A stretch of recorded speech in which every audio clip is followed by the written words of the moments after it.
interview before. Hi guys. And we're here today really to sort of talk about the police, being stopped and searched, what your rights are, what how to kind of deal with them, and so forth. Have any of you guys had any kind of dealings, first-hand dealings with the police, or anyone here not had them? Yeah, that might be a more appropriate question. Yeah, I don't know what kind of experiences you've had, but I mean, generally the police they can seem like quite authoritative and very I wouldn't say condescending, but quite intimidating characters to deal with. But to be honest, they are public servants. They're here working for us because we pay our taxes and we employ them, basically, long story short. And they're meant to keep the peace, ultimately. I mean, in times of peace, they are peacekeeping officers. So, if you are keeping the peace, really, there is no reason for any police officer to get involved, or certainly not to give you any grief.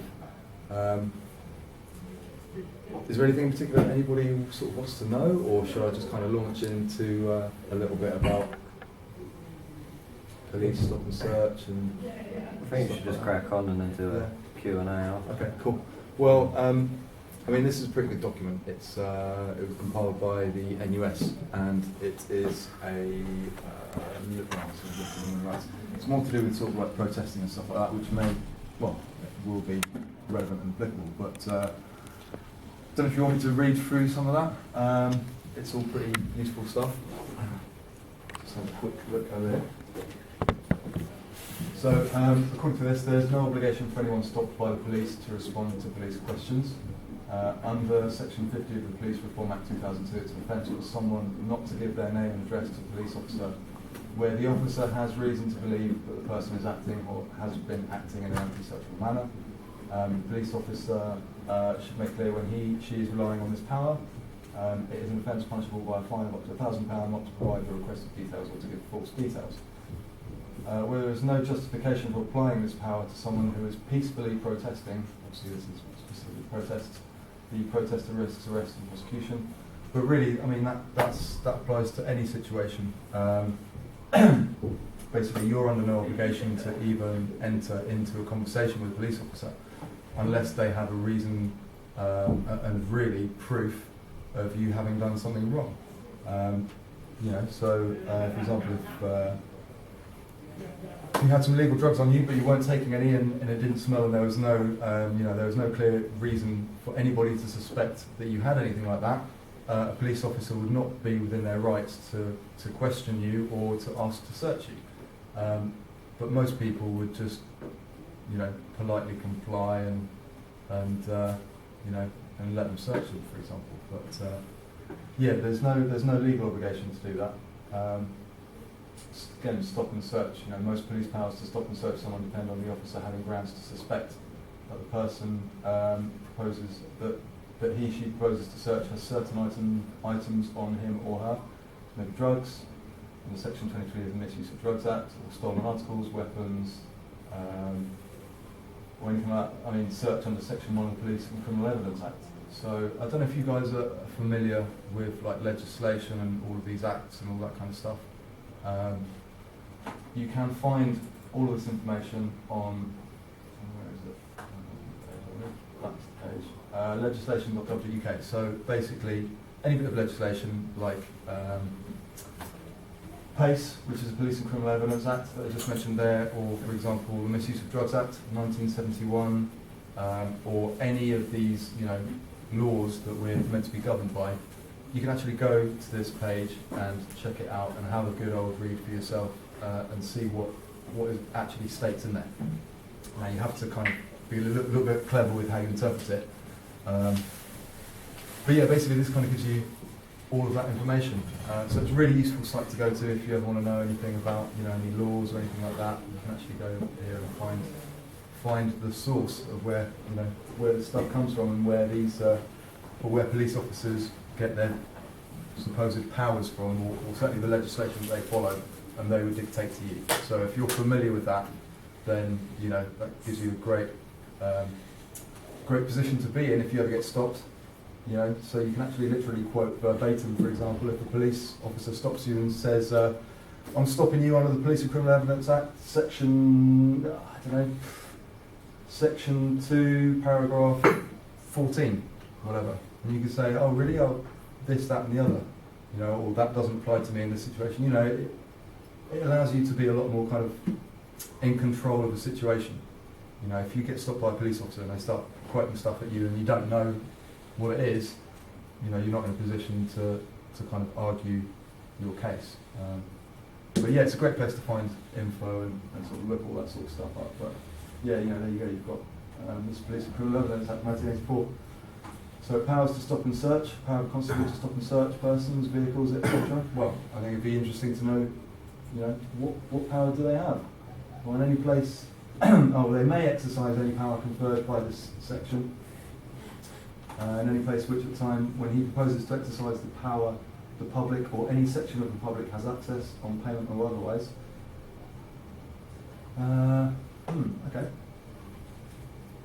Right, so yeah, that takes a little bit of digesting, but you know, you can have a look at that in your own time. We can have a look at that in a minute as well if you want. But yeah, basically, you know, the police have certain powers given to them by statutory instruments, like the Police and Criminal Evidence Act. And that's really kind of how the law works and how they're taught how to implement it and use it, whether you believe that laws are correct and just, whether they should all be followed, or whether they're just kind of rules and guidelines. Obviously the police, that's how they're trained, that's how they're taught, and that's how they operate. So understanding that gives you a much better kind of, you know, understanding what they do, and I think it puts you in a better position to, you know, to deal with police officers and to deal with laws and to deal with the system, if you will. So yeah, one of the best things you can do as well, if you're, you know, dealing with a police officer and they're treating you unfairly, or you know, you don't agree with what's happened, then one of the best things you can do is make a complaint and complain to the IPCC, the Independent Police Complaints Commission. I've done that on a couple of occasions where I've been stopped in my vehicle driving for no reason, and the police officers give me some, you know, some wishy-washy kind of excuse for stopping me, and I actually made a complaint. I was like, well, why am I being stopped? Just basically, he saw me that I'd clocked, he was in an undercover car, and I kind of clocked him. And I think that was the only reason that he decided to stop me. So I, you know, I thought, well, that's not right, is it? And I made a complaint, and actually the officer that I spoke to, you know, his commanding officer said that him personally in that situation, he wouldn't have stopped me. Absolutely, you know, I wasn't doing anything wrong. So anyway, but yeah, certainly making complaints about police officers, you know, kind of lets them know that they're doing the job. They have, you know, they hold an office. They're supposed to be responsible individuals, and they're supposed to follow these laws the same as everyone else is supposed to. You know, so even more onus on them to be doing everything properly, correctly. I mean, there's some good information on there, so it's worth having a read of that. I'll post that up on the page actually.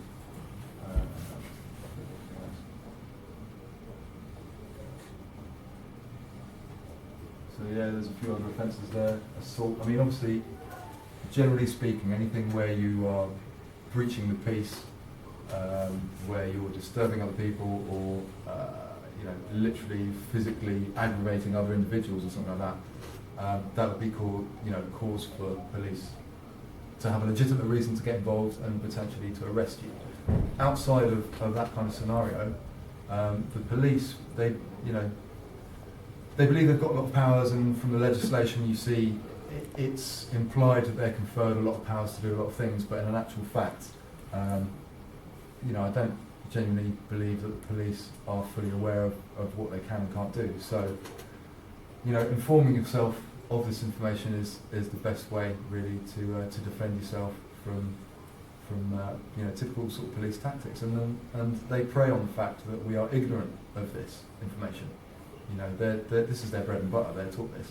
I mean, in actual fact, the police officer that I complained about when I got stopped, he, because I asked him, I said, you know, why have I been stopped? And he said, well, you made a turn and then you saw us and you turned off. And I said, well, I'm driving home, officer.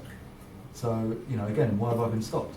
And he said, oh, well, I didn't know you were driving home. And I said, well, why would you? Do you know what I mean? Why would you know that I'm driving home?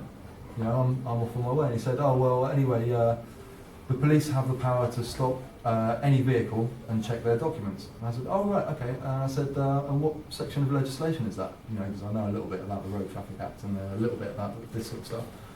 And he quoted me, I think it was the Road Traffic Act 1991, section 14B or something like that. He actually quoted me the wrong section, for starters, which kind of shows that even the police officers don't know the legislation that they're supposed to follow, right?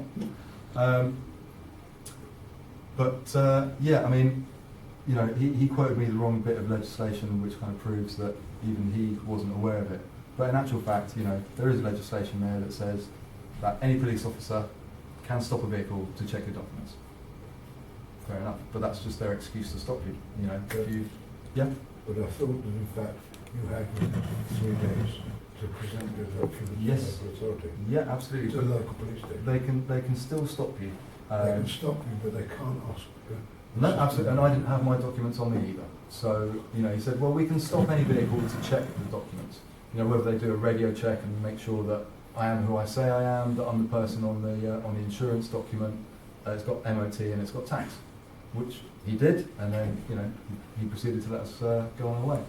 You're not required to carry documents on. No, you're absolutely right. And secondly, it may not be your car, but still you're legitimately driver. Yeah, absolutely. As long as you're insured on that vehicle or have running insurance. Yeah, absolutely. Or in fact, emergent necessity. Yeah. So there you go. You know, knowing this kind of information, and I didn't really even know that, but I had the confidence to question this officer, and I think that's one thing that you shouldn't be afraid of police officers, right? They might seem intimidating and they might be a little bit scary, and I've had, you know, the first few times I had any kind of run-ins with police officers, I kind of shit myself the first couple of times. You know, you kind of do. Maybe I had some weed on me the first time I got caught and I was a bit scared, and I'd actually done half a pill as well, which I was coming up on in the prison cell. So that wasn't a great experience, right, for my first time having to deal with that sort of thing. But, you know, nowadays, police officers are just another person like you or I, right? They're fallible, you know, they're not perfect. I believe the police, in a lot of instances, I'd say misled, but I mean that in the sense that, you know, you've got government that creates policy, and then you have legislation that gets passed through the House of Commons and the House of Lords and gets turned into what we call a law, and then that gets enforced by the police, right? So, you know, the police, as far as they're concerned, they're just told that this is the way it is, that's how it needs to be done, and you've got certain targets, and go out there and do your job, you know. So it's not all, I wouldn't say it's all necessarily a policeman's fault, in the sense that they're doing a job that's the way they've been taught. But most of us here kind of have a different idea of what law is and what is right and not right and acceptable. And in terms of, you know, a lot of legislation that's out there, it really is like, you know, come on guys. I mean, you know, to enforce something like that, that's literally, it's a human rights issue, isn't it? We're talking sort of taking people's freedoms and liberties to act in a responsible manner because we don't trust them enough to be responsible. That's kind of, but, you know, that's how I see it anyway. Yeah, so, you know, police will go out and they'll enforce this kind of stuff, and this is the sort of legislation, you know, all of this legislation, that's what they rely on, that's what they use. So, you know, I can't stress it enough that becoming at least a little bit familiar with how that sort of works. Having the confidence to question an officer. If you get stopped, be like, well, why have you stopped me today, officer? What's your reason for stopping me? Da da da da da da da. You know, oh, okay. So do you know, they say, well, we're stopping you because you fit the description of somebody who committed a robbery or committed an assault or, I don't know, any sort of infraction. I would then press them further and say, well, what proof do you have that I am this individual? Oh, well, you fit the description. I'd be like, well, that's not proof. Do you actually have any proof? Or, you know, is that it? That's like, I fit the description. You know, that isn't proof. There's no reason for you to be detained or even stopped. If they've got something to, you know, to really prove a photograph, for example, look, well, that's a photo. That looks just like you, we're going to take you away. Then fair enough. If you've committed some kind of crime, like if you've just punched somebody and someone's seen you do it and a police officer comes over and arrests you, then, you know, fair cop. But, you know, if you're walking down the street and you get hassled by a police officer, you don't even have to engage in conversation. But I would, you know, personally I'd kind of question and find out what their reasoning is. I mean, in any situation like this, there's always, the way I look at it, there's always a claimant and a defendant, right? So the police generally are making a claim. Okay, they're claiming that you've done something wrong, right? If they don't have any proof to back up that claim, there's nothing they can do about it. You know, if you imagine that went to court, right? Police officer has arrested you and you get jailed and you get taken to court, and they're claiming that you've done something and they don't have any proof, then it's going to get thrown out of court, right? Because there's no proof. You know, you can't convict somebody without having any proof. Well, the same is true of, you know, dealing with the police. They can't arrest you or, you know, take any further action unless they have some proof. So question them about it. You know, have the confidence to kind of stand up and ask them things like taking photos of the police as well. You're well within your rights to photograph and video the police. I mean, they do it to us, right? They have the little cameras that they wear on their jackets and in their cars and stuff. They don't need to give you any notification or even ask your permission. They'll just video you, right? And they'll take photos of you. And I was at a protest actually in, forget now, Berkshire. And there was a few police officers there, and in actual fact, one of the guys who was there was taking photographs of the officer, and the officer said to him, "Look, I've asked you not to photograph me." And whilst he's perfectly within his rights to ask somebody not to photograph him, he cannot enforce. You know, he can't enforce that request. So it is just a request. So if you want to continue photographing the guy and then he arrests you for it, he's the one that's going to get done. And to be honest, he wouldn't arrest you really, because he should know that if he were to arrest you, he'd get in a lot of trouble, because that's, you know, it's a false arrest basically. It's arresting somebody for not having done anything wrong. And obviously police officers get into trouble for that. Which, if that did happen, you'd make a complaint. Yeah, sure. So can I just ask, because I've seen this actually on occasions in protests and demonstrations where the police are filming and taking pictures, Yeah. and like I've always been quite weary to do it to them, because I'm a bit like, what is my right as an individual? Like, do they have any They're basically a civil servant. They hold a public office, right? And when they're wearing a uniform, they are representing that public office. So, you know, certainly from legislation, there's no legislation that says you can't film a police officer, right, in the line of their duty, because you can. Okay. Same as they're allowed to video all of us, and they'll say, oh, you know, it's for evidence purposes or whatever, and then they'll quote PACE, Police and Criminal Evidence Act, in order to kind of cover themselves or legitimise, if you will, what they're doing. Where do they store that, and what do they do with it? What, all of those photos and pictures? Yeah, well, they take. Do you know what? I don't know.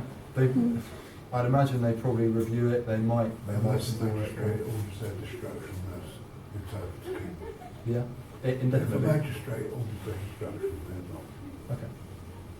So, but yeah, you know, I'd imagine if there's a lot of information, I don't know how much of it they'd want to keep on file permanently. It's a good question. I don't know the answer to that. Do you think they do it just to intimidate people, to get them? I think that's definitely Probably. a factor. I think it's definitely a factor. And I've seen, you know, a few of the protests that I've been, I've seen blatant kind of intimidation from police officers when we've been at protests. And they'll kind of circle the group, and if there's a few people sort of on the outskirts, I've seen it happen a couple of times. They'll look for someone kind of on the outskirt of the group, and someone who's younger, right? And they'll pick on them, you know, and they'll pick on them and kind of try and intimidate everyone else to leave. And we had it at that protest where that police officer was, you know, whinging about being photographed. Towards the end of the day, 4:20 in fact, all the police officers decided to come to our gathering. I mean, they'd been there earlier on in the day and they buggered off. And they all came literally around about 4 o'clock. They obviously got wind that we were planning on having a smoke up at 4:20. They all came at 4 o'clock, and there was a good 50 to 100 of us at this point, you know. And they just hung around and kind of made people sort of start to feel uncomfortable, even though they weren't really doing anything. But just the fact of them being there and kind of, you know, sort of walking around with that kind of, I guess, that air of superiority or power or authority or whatever you want to call it. But, you know, that kind of attitude of, you know, we're in charge here. And a lot of people actually left. Do you know what I mean? A lot of people just kind of went, oh, you know, fuck this. Why, you know, we're at a cannabis protest. We're not going to stick around when there's literally like almost 10 police officers just milling about. Do you know what I mean? And they were there for about a good half an hour until people kind of left. Yeah, Chandler. In those sort of situations where they kind of I've seen it where they try and sort of drag people off Mm. and question them privately. What's the sort of... Sorry, this room's been built for 7:30 onwards. it's been bit by the Right screen here, in the block booking. Stage and Screen Orchestra, built for 7:30 onwards. Sorry? Stage and Screen Orchestra, been built for 7:30 onwards. Just what's within the society. Okay, that's fair. Reason not to go. Can someone get in contact with Pippa then, because these have been block booked for the month. What was your society name? Oh, Anti-Capitalist Society?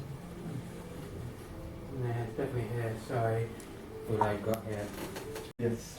What I was saying was, it's these kind of protests where they take the odd individual off and start asking questions. Yeah. And then other people get involved and just sort of generally stand around to listen in and make sure that he's behaving himself. I've seen it before where they've asked people to back away because they're having a private conversation. Yeah. Do they have a right to do that? Or do we have a right to be there and acknowledge what's happening? It's a good question. I don't think they have any right as such to, they can ask you, but they wouldn't be able to enforce it. Certainly not to my knowledge. Let's say what they're charging disruption of the police. Yeah, so that would be, you have to be very calm and collected about it. If people start getting agitated, then potentially you're absolutely right. They can step in and say, look, you're in breach of the peace and we're going to, potentially start maybe kettling people or just whisk somebody off. But I've seen both actually. One of the first protests I went to was in Reading, and a police officer nabbed one of the guys who was there and had a bit of a wig on it.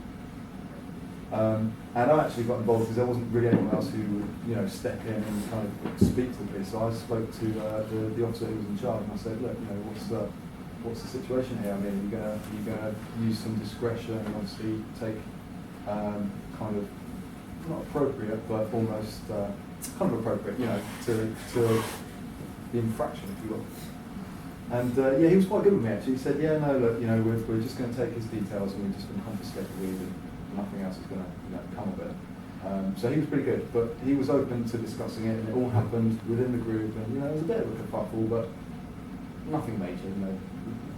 There was no violence or no kind of nothing kind of broke out. So that's fine.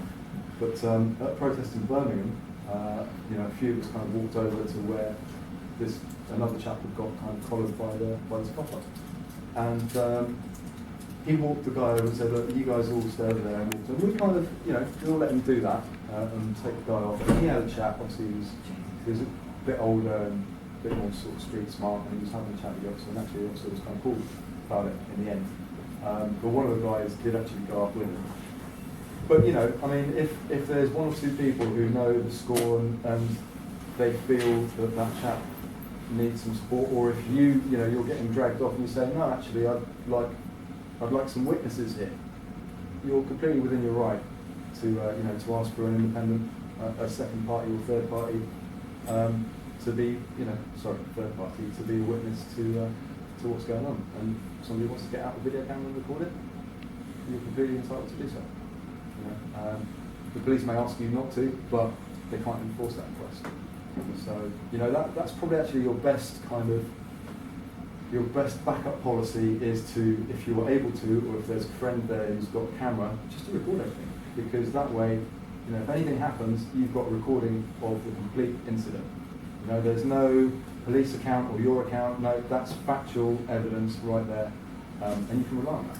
So that's probably your best kind of weapon. And to be honest, the reason it puts coppers off so much is because they know that if they're being recorded, they've got to act properly. Do you know what I mean? And they're a lot more conscious, and they're going to be a lot more aware of what they're doing, because they know that anything they do, if they do something they're not supposed to, or they act, not in accordance with the way they're supposed to, you've got a recording there, which is evidence, basically, and you can submit that if you ever went to court or anything like that. That's evidence that you can use. In between that and kind of learning a bit about all the legislation and how that all works, those are kind of your best weapons, and having the confidence to to ask a police officer questions as well. You know what I mean? If they say, oh, please don't record me, you can say, well, why is that? Is there any legislation that states that I can't record a police officer? Carry on recording them. You know what I mean? They stop you and say they want to search you. Say, sorry, so there's only legislation that states that you can search me without having proof or any cause to do so. Without taking it to the police station. That's what strictly speaking. I don't know if there are other criminals on the street. I can now tell you what science is telling me. I'm not so Told. but Check that out. That's how I research. Okay. I know, certainly example stop and search. No, but I know often can't ask you to take clothes in public. If they do, they're not supposed to be. And I've had my shoes taken off me and search in public, but then shoes supposed to. They can only remove, obviously, apart from your jacket, but they're only allowed to remove items of clothing if you are detained and taken to the station. Yeah. Just made this point, my brother Marcus was stopped before he was carrying, he used to have a wheelie trolley around him. Mm-hmm. And he was stopped at midnight and they said, we want to stop and search you. And he asked them what legislation that it was going to be stop and search. Yeah. And they said, oh, so we've had a description of a burglary that's happened recently. Mm-hmm. And he has kind of like, at the time he had like a crazy mohawk and all sorts of piercings and that. He said, well, what's the description? Because I'm pretty, you know, I stick out quite well. Yeah. And then they said, well, they didn't give him a description. He said, well, you need to give me the description, otherwise, you know. How do I know that I am the person that you're saying I am? Exactly. And the police officer turned around to him and said, oh, well, in that case, we're searching you under the Terrorist Act. And he actually made a complaint because he changed the legislation. Because obviously he didn't really have a reason. Yeah, no, And absolutely. that complaint was held up against the police, and he got I think he got a written apology from the police officer or something. Okay. But that obviously that was a bad mark against him. Sure. Yeah, absolutely. So And that's this fine. is a thing, like, you know, the police, this is really kind of what it boils down to, and this kind of boils down to any official sort of job, right? That ultimately, members of the police force, they're human beings, just like you or I. They come from the same communities as you and I come from. Well, deep down, I mean, they're flesh and blood, right? You know, however they're true. However they're indoctrinated, you know, with personally I call it brainwashing, but you know, some police officers are like that, others aren't. You can't tell them all the same brush. I've kind of lost the thread of where I was going now. That's all right. What was I saying? Stop and search. Sorry? Police officers being just human. Yeah. That's it. I mean, you know, they're trained in a certain way and they're taught to do certain things, and you know that's how they operate. But ultimately, you know, they're no different from you or I. But you know, obviously, they have a job, right? And they want to keep their job. So as far as they're concerned, they've got pressure from, you know, coming above them to do their job better, or to do, you know, to hit their targets or whatever. If they fear that if they don't do it, they can lose their job. Well, if they fear, you know, your complaint more, you know, do you know what I mean? As in wrong to what they're doing something and then would cause taking the rear more than they're going to target or make kind of that arrest. I think twice push about the first. I think, well, you know, anybody in that matter, because they got legislation there, you can complain else the matter if they don't know it's wrong or we shouldn't, they're not going to make, you know, this or whatever. If we do something, if you just get that, you know, getting a rep and that actually, but show them, you know, they give a little bit and their job giving you grief, we make it shouldn't be. The other, you know, by you might think when they think twice about listing in their endeavours about pursuing us, that's a good idea. Because obviously they're trying to intimidate you. You can use that same tactic, they're back on them. Sure, you're not intimidated, you're not scared, and in fact, if anything, they need to watch their step because, you know, they're meant to be serving you. Unless you've, like I say, unless you've done something, unless you've broken the peace or you've done some kind of criminal act and they can prove it, there's no reason for the police really to get involved or to give you any kind of grief or anything like that. Yeah.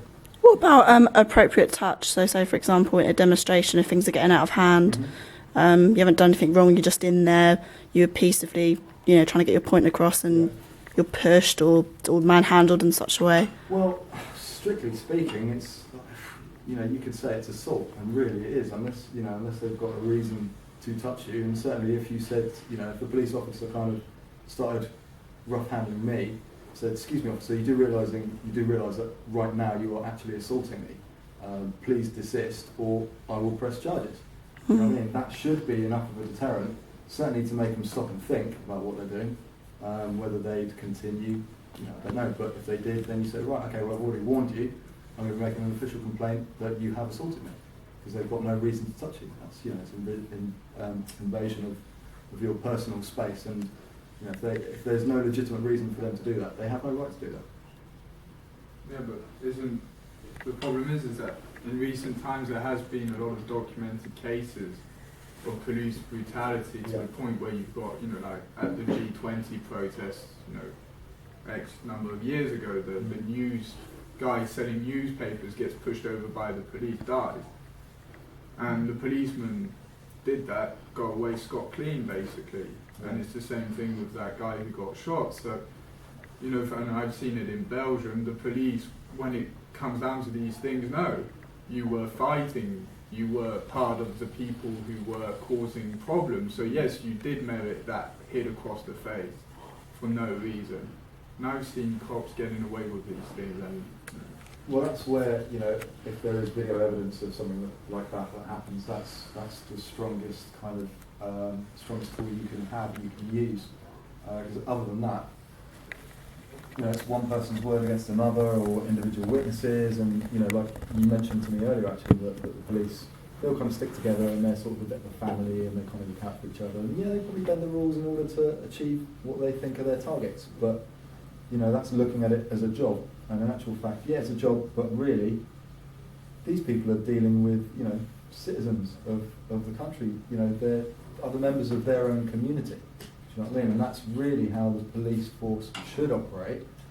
But it doesn't. It's a business, and more so, you know, I think a lot of police forces up and down the country are getting privatised now, aren't they? They're getting, they're contracting out a lot of their services to private companies. Yeah, so and the police officers, not police officers, no, but and that's something that should make quite clear. yeah. That in fact there are some situations where the police are wider. The thing is, obviously, you know, this legislation, that's what police officers believe gives them the power and the authority to act in those ways. But, you know, it depends on your take of law and legislation and all that sort of thing. But the system is as it is, so we need to understand it, learn it, and try and work within it, and you know, make the most of it if we can. Yeah, I've got a question. Sorry.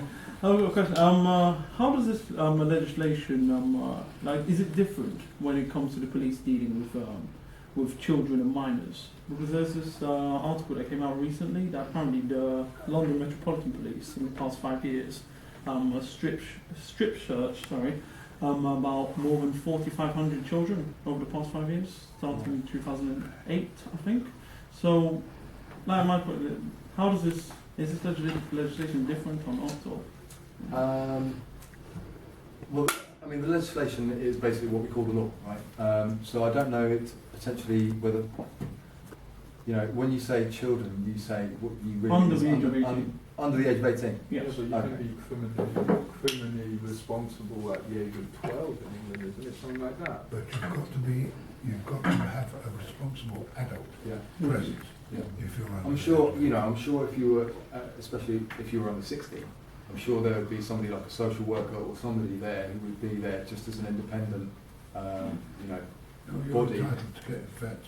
when you're in cells, if you're under 16, you have to have an adult with you. Okay. Whether it's your And parents that's or your parents or in fact. Right, so a guardian, someone who's responsible. Someone who can act as a guardian. Okay. It can be a social services person. Yeah. Or potentially your duty solicitor, maybe. Or, Over 16 though, I'm pretty sure, unless I wouldn't it's... trust duty yeah, no, yeah. because they are the ones the police pick Right. to be.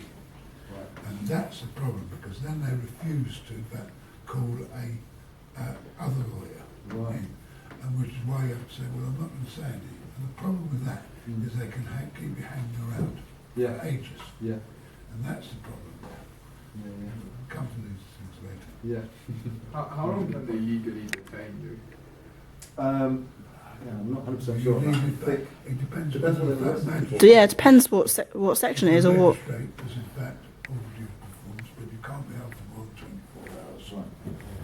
I was going to say, it's generally under terrorism, it can be 72 hours. Mm. But generally it's 24 and they can extend it to 48 if they... But they need a magistrate to in fact enforce that. they probably, I think if it's more than 24 hours. Well, I'm married to her, you see, so... I think for a lot of them it is 72 hours actually, but it depends what section it is.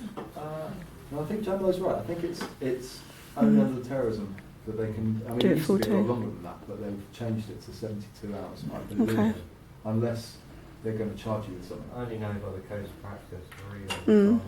Yeah. So basically, if you're not charged with some criminal offence where they can only hold you for 24 hours, they 24, haven't okay. they haven't got any evidence and they're not going to charge you, then they have to release you. But potentially, if For- you don't for an wanna play- offence? Yeah. but Yeah, if you, okay. You know, if you get arrested and you don't play ball and you say no, I'm not accepting that, I'm not signing anything, they may well decide just to piss you off. They're going to keep you in for 24 hours, but then they have to let The you go. maximum. And then you'd make a complaint. All they have Do to you know what I take mean? is if you completely refuse to play ball, they take you straight to the magistrate. Do they? Yeah, because And I've stick you been in through the this dock. before, where if you sit in a cell in silence for 24 hours, they still can't keep you in a cell for even longer because you haven't said anything. They just have to literally take you to court and let a judge deal with it. Let me correct you, the magistrate does not put you in prison. The magistrate puts you under injunction. Right. Can do, for 6 months. Well, in fact, they would have to in fact bring some charge, the magistrate, and then the magistrate would have to wait till they could record a special judgment, Right. or so I'm told. Sure. But what would they charge you for? Would they try and charge you for contempt? But if you weren't in court, you couldn't be in contempt of court because you. Weren't in court. They charge you on whatever they think they can get away with. There we go. And that's kind of how it goes. Yeah. Yeah, I just want to add to what I said earlier. In fact, the article says 4,638 children between 10 and 16 between April 2008 and the end of last year, 2013. Just want to add But that's because they are infants. Yes, and therefore obviously if you find someone wandering around the street, yes, then yes, and endanger themselves. Well, you can anyone take can them do back to a cell, strip them naked, and Mm. Yes, I don't think that's legal without their parents. So crude. No, I am, but it's I just mean, I like, it's a only do bit that shocking. No, this is realistic. A lot of minors are being strip searched in the police custody, and it's very traumatic. But This is let's excluding everybody else. let's be fair though. I'm sure there are plenty of minors who are reprobates and may have. Yeah, I'm not saying this is necessarily justification, but you know, potentially there's a lot of kids out there who are just little terrors. Do you know what I mean? And they might have all kinds of stuff on them, and who knows?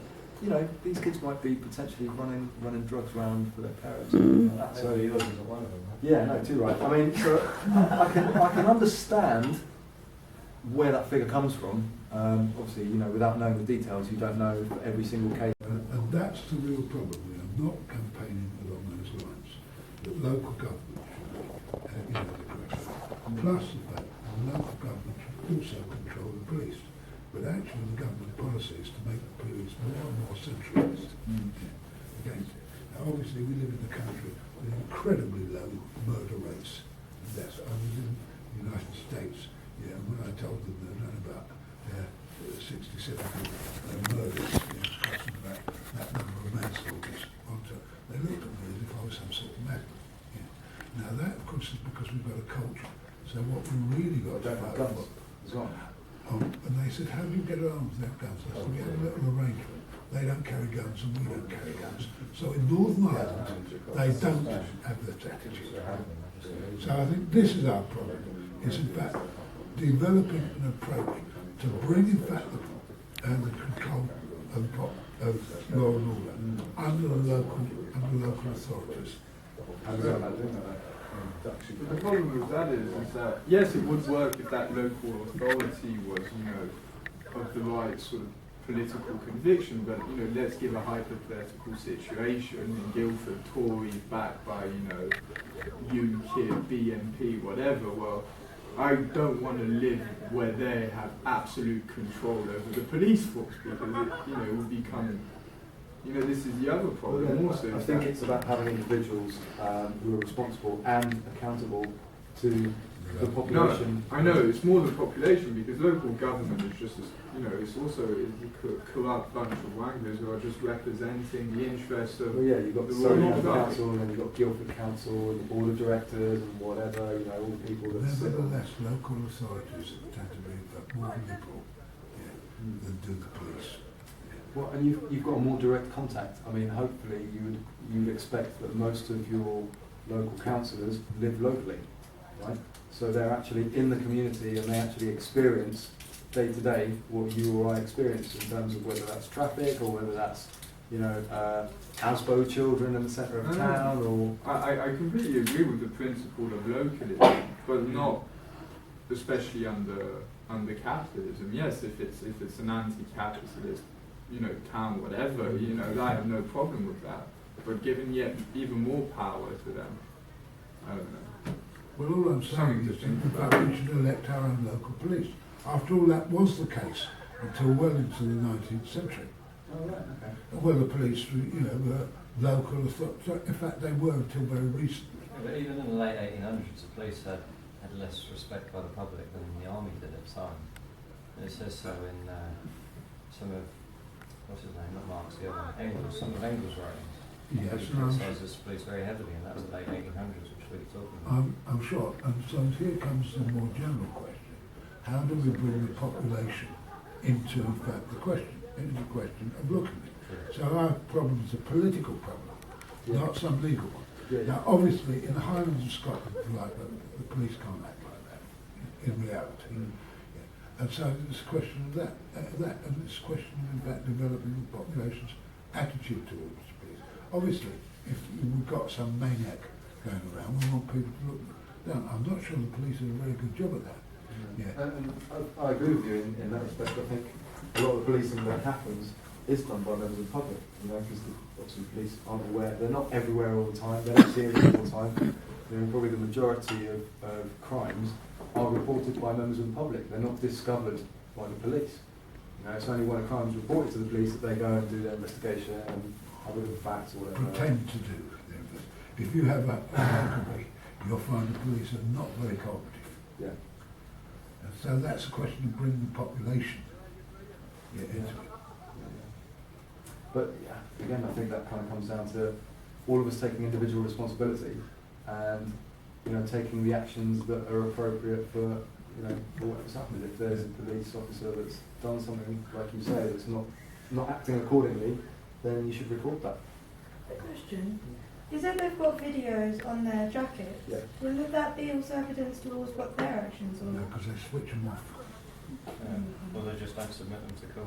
They Well, wouldn't that's submit the anything that's thing. against them. You don't have any kind of control over that information, so you don't know if it's on or if it's off, or if it's recording, or if somehow mysteriously it got lost, or they say, oh yeah, no, we weren't recording that. Or might be edited. So- What's your logic complaint against them for not having their camera turned on? So I'm assuming they have to wear those cameras and have to have them on, but based on No, they don't. regulations. They don't have to. I mean, most police officers don't have those cameras. I mean, some do. In fact, the one I spoke to, he wasn't sure whether his was on or not. So there you go. So I don't know if they even have any control over it or not. So we should campaign that they have to, in fact, wear these things. Well, yeah, and that they should be on permanently to And that's record. quite To right. record, yeah, absolutely, to record for everyone's safety. Because potentially there might be an individual who makes a false claim against a police officer. Potentially, I'm not saying it would happen, but that would be for the protection. If I was a copper, and I was, I was doing everything as I'm supposed to be. If I've got my little camera on, and somebody makes a complaint about me, but actually I've done everything I'm supposed to, then that's going to protect me as well. I'll chuck something out there, particularly for protests and such like that. It cost me 20 quid. I've got a pen as a camera. So I've got my own mobile camera that essentially I'll just tuck in there. Cool. So it's, I've seen glasses that have a little mini camera in them as well. I mean, if Cool, plenty like of people talk have about- those, you've then got, if say you've got 10 people on a protest, you've then got 10 different pieces of video evidence. Whereas they've got their camera that they might switch off or might not submit, as you say. Yeah. It's just a And case not only of- that, but if there's more than one of you, then your evidence will corroborate my evidence because it's a video of the same incident taken from different angles. You've got the time, you've got the time stamp on there, date stamp, all that sort of stuff. So I mean, that just takes, all that takes is a little bit of money and a little more organisation, essentially. yeah. Not a little bit more organisation, considerable on organisation, because we've got to tilt people's attitudes, as most people are brainless into believing the police do a good job. At a certain level, if I have a client The who's police, I the police, I think, are brainwashed into thinking that they do a good job. Well- Genuinely, you know, honestly, I think that the way that police, you know, policemen and women are trained, they're trained in a certain way to, you know, to kind of treat individuals not as individuals, but as Suspects. yeah, absolutely. Yeah, it's us and them, isn't it? You know, the police force, they're all one big team and they all help each other out. And again, we can't tar everyone with the same brush, but generally speaking, I think that's the situation, that's the action. But there is a worse problem. Because the police are not trusted, then people do not report over trivial crimes or things like that. Because the police is a problem. And therefore, we really have to have a campaign about a different sort of police. Now, I'm careful about this because I spend time in North America, and I think, thank God I live in England. They work their asses to North America. But they don't even bother about it, do they? Yeah, well, it's going that means how they won't speak. They just completely ignore the law. I mean, Yeah. the government in America literally just pissed on its own constitution for the past God knows how many years. If they're pissing on their own constitution, what's to stop them from breaking the law? Breaking into your house without any reason to do so, arresting you in your house, or pointing a gun at you in your own house. I've seen it. I've seen plenty of that sort of stuff going on. I mean, it's a question, but do you think it's possible to actually change the police force without changing the system above it? Because this is the problem, is that, as we were saying outside when we were having a smoke, it's just like, they keep the peace for the ruling class, not for the majority of people. You know, there's a lot of neighbourhoods throughout England who are just being abandoned by the police. They don't care. Yeah. But you go to some rich neighbourhoods with no crime there, etc. So there's this whole sort of, and they use it as a tool, a weapon against the working class. So from that aspect, I don't actually believe it is possible to make them Well, I think you're right. I think more and more so nowadays, the police force are just used as kind of like the strong arm, if you will, of government, whether locally or They nationally. have another motive. They maintain the police because if we didn't have a police, the population as a whole would police itself. Right. So part of the problem So you think they don't want to get rid of the police because then we'll just figure out that we can do that job well, ourselves, more than basically. that, they'll have no authority. But I think that's one the is, main one of the control. things that keeps the police under control is people that view the English are very passive. Passive. It's to actually see and go not very passive. To see, that's what historically is why the property. It's another reason. Control its own weapon. Next thing, now, I mean, it's common sense people, Chris. I mean, if you go to weapons, amongst the got guns, certainly it's spicy. And they kill people, yes. And there's certain truth in what America says, that guns are kill people. Some people that use guns to kill people. So that comes back to, in fact, the overall cultural situation that you've got. And I think that's something we've got to look to too. Yeah, It's a big issue. From experience in Belgium, at least, we would do this often. The Workers' Party was actually provide our own security detail, so our own sort of police force from the party members. Yeah. We would just check that we weren't going overboard, people getting violent, saying step down, you're going to get us kettled. And actually, it did work quite well because these people, you could see who they were. And they would be the ones who would be drilled in, how to talk with police and stuff, and they would systematically go and intervene on people's behalf. Yeah. But on the other hand, I saw a couple of them getting beat up by the police at this one anti-fascist demonstration where the fascists were just let through town and the left-wing people were kettled and some of them smacked around quite badly by the police. Nothing ever happened of it. But it is true that I think it would have escalated even quicker if we didn't have our own security. Yeah. We was trying to because there's always going to be people in demonstrations who are not actually there for the political reasons and who do want to cause some chaos. That's understandable. Take away our one piece of that joy, are you? No, but the thing is that sometimes that is key to having those people there when you need to fight back, but you don't want to start an unnecessary fight. You want to. Well, to be honest, I mean, I think if you can deal with the police peacefully, in a non-aggressive, not necessarily not in an assertive way. You can be assertive with police officers, but without raising your voice necessarily or getting a bit too animated. Polite but firm. Absolutely. If you can do that, and then literally they shouldn't have any reason to do anything to you. And that, obviously, if you've got some kind of recording equipment, then that's your insurance policy. Yeah. Well, we need to do some organising. I was just going to say, is anyone who hasn't sort of had a chance to say anything want to speak or say something about this matter? And then should we wrap up and do some organising? No one got any thoughts? Just one last thing. A very important. Not from you! Anyone but you! What's really strange is Leave it to 30 seconds. the border with America suddenly stops. Just give. I think, can we talk really quickly? Give this guy applause for coming in to us.